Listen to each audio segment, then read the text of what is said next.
All right, Tom. So here's how we're gonna end this short game lesson off with frankly the more important side of the two. Right, you got mechanics of how we actually hit the ball, and then we have execution of how we actually execute the shot. Right. Now the one big problem I see with amateurs is focusing on the ball and where the ball wants to go ultimately, the hole. Right. We all want to put in the hole as fast as possible. The problem with the idea is people look at the ball hole and it's all they're focused on. Right. Your mind will produce as close as possible to the image you're thinking. Okay. Most people will hit it long, okay? All they're looking at is the ball and the hole, and they hit it to the hole. And sure, it lands at the hole or close to it, but then it goes much further, okay? The ball obviously have a roll to a certain degree depending on the shot after the fact of landing, okay? So what we're gonna do now is really focus on how you hone in your execution of the shot, okay? So I'm gonna ask that you pick a spot on the green, and actually I'm gonna have you go out and point to me right now where you think the ball needs to land in order to roll out adequately to the hole.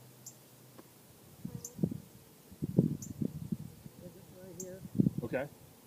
So here's what I'm going to tell you. So here, and that kind of brings up a good point.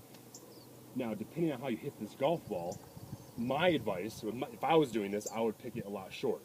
Okay. Okay. So let's do this for my benefit. You know, let's put it where you want to. Let's hit one right now and put it where you want to. Okay. So we don't care about the hole anymore, right? You pick No. the spot. That's all you care about. Let's keep that angle. Weight on the front leg. Good. Good. So that's exactly what I wanted to happen. So look what happened. You landed that 5 to 8 feet short of where you actually pointed out to. Okay, so that means you actually hit the ball further, right? It'll travel quite a bit of distance. So you, in your head, now I kind of put it in your head though, right? I said, I would have picked it earlier or shorter, and you did, right? So that's why you always tend to pick something shorter than you may actually need to, right? Because you generate the power. Most people will power through it too hard, okay? But and then also another, you alluded to it earlier in the lesson, but the 3-foot circle around the hole, right? That was 3 feet big, right? You think you can make every single chip, right?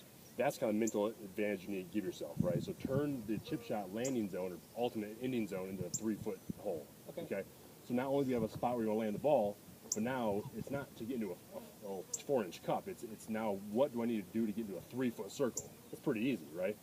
So if you focus on one spot to ultimately end up in that 3-foot circle, your score's going to drop. Does that make sense? Yes.